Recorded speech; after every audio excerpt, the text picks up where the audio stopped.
Halo semuanya, welcome to ML Channel.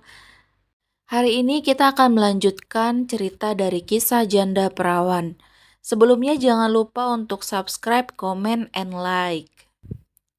Episode 32, Bimbang Memilih. Gadis itu terus meratapi nasib yang menimpanya. Kali ini sangat sulit baginya untuk bisa melupakan mendiang pria yang sangat ia cintai. Terlebih sebuah bahaya yang saat ini tengah mengintainya membuat ia tak bisa sebebas dulu menghirup udara segar di luar sana. Ia kemudian beranjak dari tempat duduk setelah kumandang azan kembali terdengar. Segera ia menuju kamar setelah mengambil air wudhu lalu melaksanakan ibadah sholat. Tak pernah terlewatkan satu ayat pun di setiap harinya untuk ia lantunkan setelah menyelesaikan ibadah. Hanya itu yang saat ini menjadi obat untuk luka di hatinya, karena sebuah perpisahan. Suara lembutnya pun selalu terdengar hingga membuat Ambar semakin tersentuh setiap kali mendengarkan lantunan ayat suci itu. Kamu pasti kuat menjalani ujian hidup ini, Nela. Kamu begitu dekat dengan Tuhan. Karena itulah kamu diberi ujian yang begitu besar. Karena Tuhan begitu sayang padamu.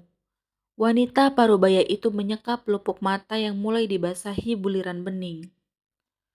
1 bulan berlalu. Nela tampak lebih baik.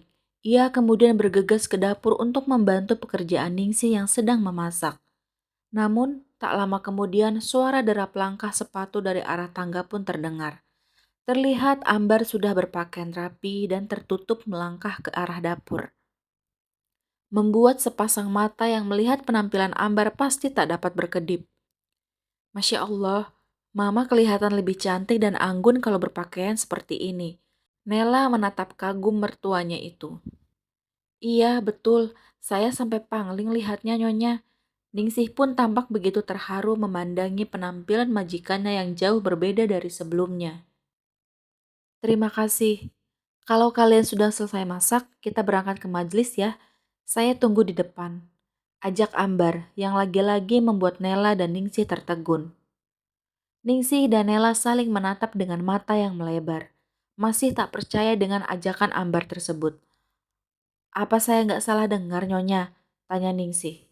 Enggak kok, saya serius mau mengajak kalian untuk ikut acara pengajian di sana. Daripada berdiam diri terus di rumah, bukankah lebih baik kita isi kegiatan harian ini dengan hal-hal yang baik? Kata Ambar yang membuat Nela melebarkan senyuman. Iya, Mama betul. Ya udah, kalau gitu aku sama Biningsi selesaiin kerjaan kita dulu. Habis itu kita rapi-rapi dan berangkat ke majelis, ujar Nela. Tak lama kemudian, mereka bertiga pun sudah bersiap untuk berangkat ke tempat kajian. Ambar mengenakan gamis merah muda dengan hijabnya yang menutupi dada. Kemudian Ningsih pun memakai pakaian yang serupa dengan Ambar. Sedangkan Nela memakai celana panjang dan baju tunik yang menutupi hingga bawah lutut. Serta hijabnya dengan jenis selendang yang dililit di bagian kepala hingga menutupi dadanya. Terlihat sangat manis dan anggun.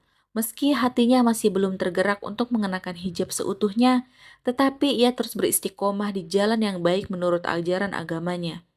Perlahan dan pasti ia pun memiliki niat untuk menutup sempurna auratnya. Saat akan keluar gerbang, para anak buah yang ditugaskan menjaga Nela pun tampak tercengang melihat penampilan sang janda yang terlihat berbeda hari ini.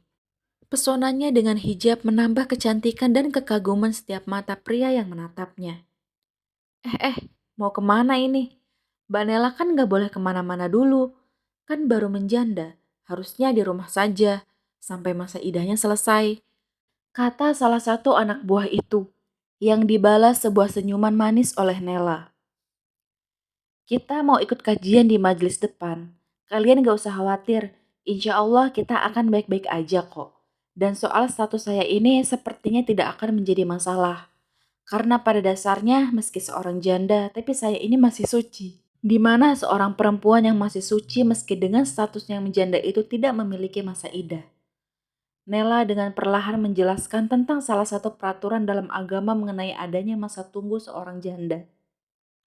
Dalam kasus yang dialami oleh Nela, memang seorang perempuan berstatus janda tetapi belum dicampuri oleh suaminya, maka ia tidak memiliki masa idah atau masa tunggu. Oh, begitu ya. Saya baru tahu tuh. Sahut salah satu pria itu sembari menggaruk kepalanya yang tidak gatal. Ya udah, kalian kalau mau berjaga silakan saja. Tapi ingat, jangan sampai mengganggu kenyamanan orang lain ya.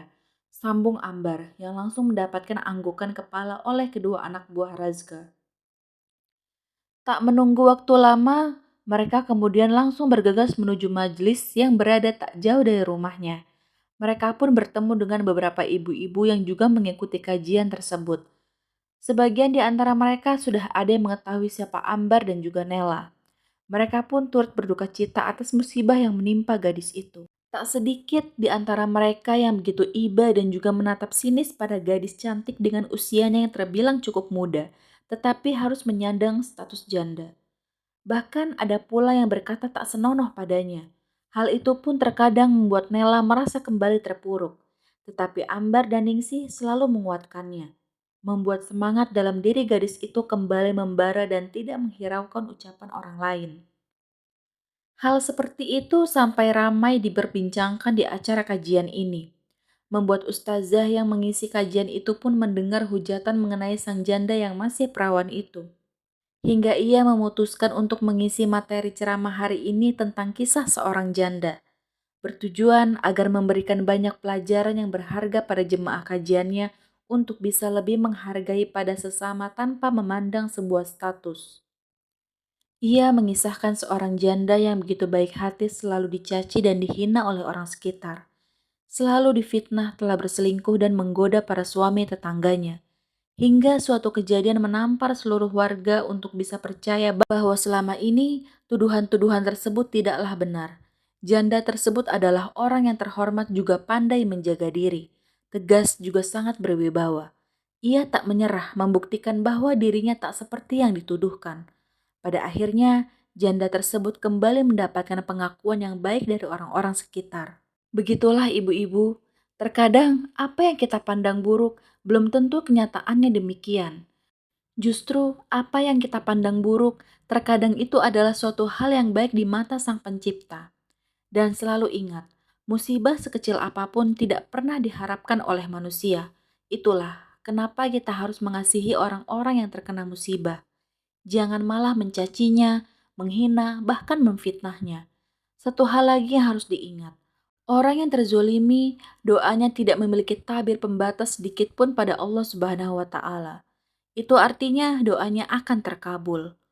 Ustazah tersebut memaparkan sebuah hikmah dari kisah yang ia ceritakan beberapa waktu tadi. Status janda bukanlah suatu hal yang buruk. Kenapa tidak berpikir pada sisi hal yang lain, seperti mengubah pandangan kita untuk melihat sisi baik dari orang itu? Mungkin sang janda memiliki kepribadian yang bagus, punya karir yang cemerlang, bertanggung jawab pada keluarga dan dirinya sendiri, atau serius menekuni bidang yang diminatinya. Yang semua itu belum tentu bisa kita lakukan jika berada di posisinya. Ustazah tersenyum hangat. Kajiannya selalu berhasil menyentuh hati para jemaahnya. Begitu juga dengan Nela yang merasa sangat terenyuh. Kemudian, tatapan ustazah itu beralih pada Nela. Ia tersenyum dan kembali melanjutkan. Perempuan itu luar biasa. Kita memegang kendali atas hidup kita sendiri. Ini kehidupan kita. Hanya diri sendirilah yang tahu sejauh apa kaki ini telah melangkah di balik banyaknya mulut yang menghakimi.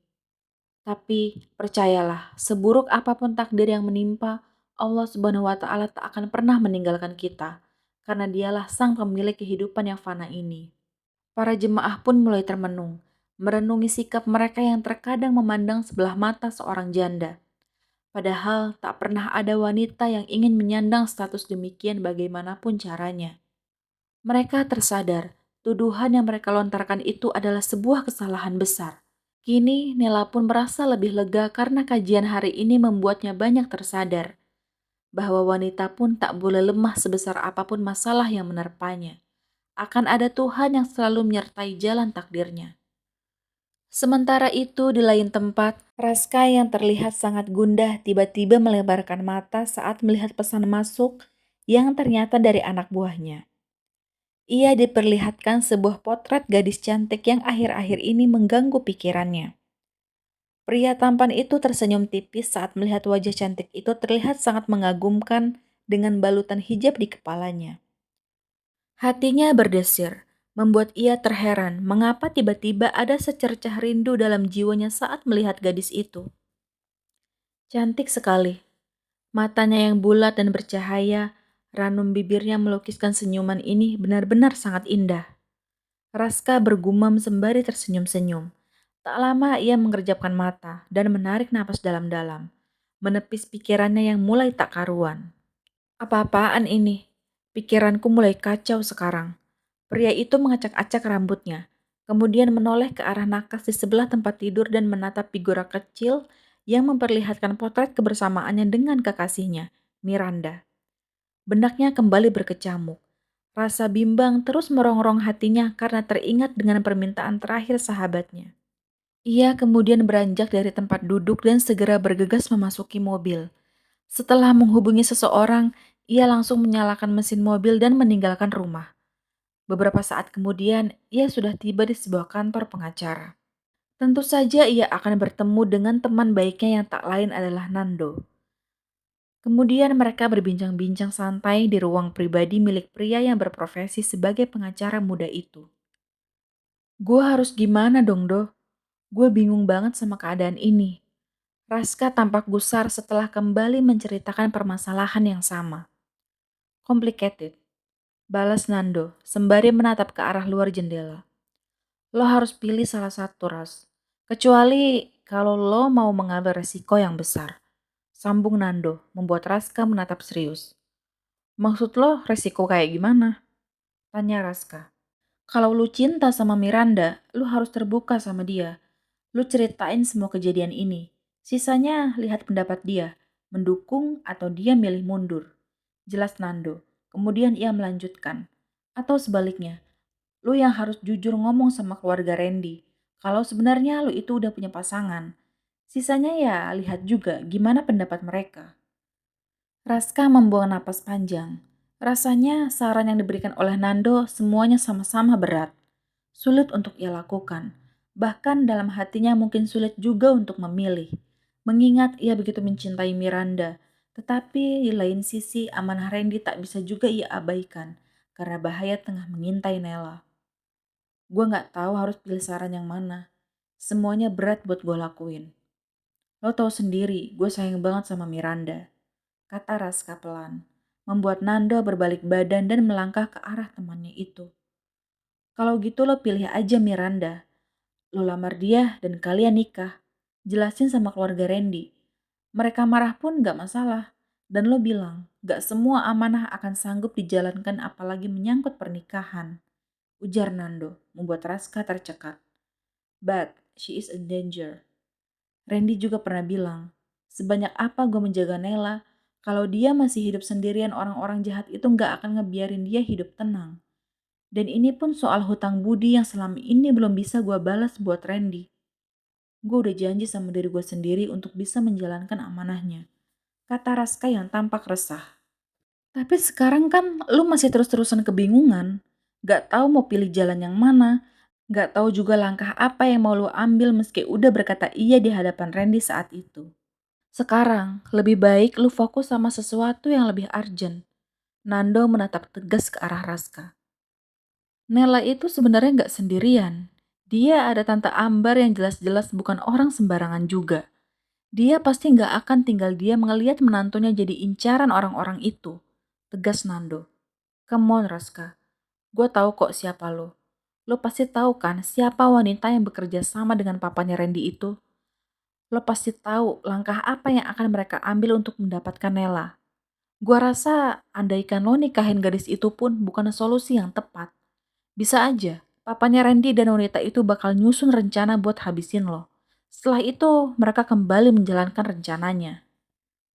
Raska melebarkan mata saat mendengar penuturan Nando. Apa yang dikatakan oleh pria itu memang benar. Dalam benaknya kembali teringat dengan perbincangan antara Adia dan wanita itu sewaktu di mobil. Orang yang berhadapan dengannya pasti manusia yang benar-benar licik dan memiliki sejuta cara untuk bisa mendapatkan apa yang diinginkannya. Iya, lo benar. Om Adia dan wanita itu pasti sudah menyusun rencana yang rapih untuk mendapatkan Nella. Kalau begitu, kita harus berbuat sesuatu untuk memasukkan mereka dalam perangkapnya sendiri. Seru Raska yang tampak percaya diri. Kalau gitu gue pamit dulu doh. Terima kasih ya. Lo udah membuka pikiran gue ini. Tunggu. Ada satu hal yang mau gue sampaikan sekali lagi sama lo Raska. Nando menahan bahu temannya itu. Soal apa? Tanya Raska yang terheran. Tentang Miranda dan Nella.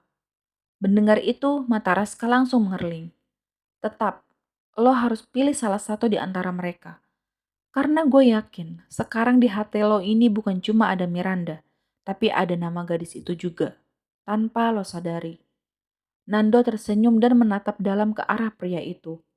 Entah mengapa dapat terbaca dengan jelas olehnya bagaimana gambaran hati Raska. Raska termangu. Ia kembali menelisik hatinya dan merasakan bagaimana getaran asmara yang dialaminya saat ini. Teringat bayang-bayang gadis bernama Nela itu selalu menghantui hari-harinya. Bahkan setiap kali perasaan itu hadir, dengan cepat ia selalu menepisnya. Lalu teringat pula dengan Miranda yang terkadang cinta dan ketulusannya patut dipertanyakan. Apakah benar serius atau hanya sebagai pengisi kekosongan hatinya? Itulah, kadang gue masih bimbang sama hal ini. Di sisi lain gue sayang banget sama Miranda. Tapi setiap kali gue bahas soal pernikahan dan orang tuanya, dia selalu aja menghindar. Kita hampir gak pernah membahas hal serius buat masa depan. Padahal gue maunya kita bisa secepatnya menikah dan berumah tangga. Usia juga udah matang. Tapi dia kayak gak mau buat ke jenjang itu. Raska kembali duduk di ruangan itu, mengisahkan bagaimana perjalanan cintanya dengan Miranda yang tanpa disadari, seperti hanya dirinya yang berjuang. Sementara Nando hanya fokus menyimak. Soal Nela, entah kenapa setelah pertemuan pertama sewaktu di rumah sakit, gue ngerasa seneng banget. Setiap kali ngeliat wajahnya rasanya kayak teduh, damai dan nyaman. Tapi gue sadar, dia itu gadis yang dicintai sahabat gue sendiri. Sahabat yang udah banyak berjasa dalam hidup gue. Rasanya gak mungkin kalau gue harus jatuh hati secepat itu sama istrinya. Bahkan gue malah ngerasa jadi pengkhianat walaupun semua itu Randy sendiri yang minta. Sambung Raska yang masih penuh kebimbangan.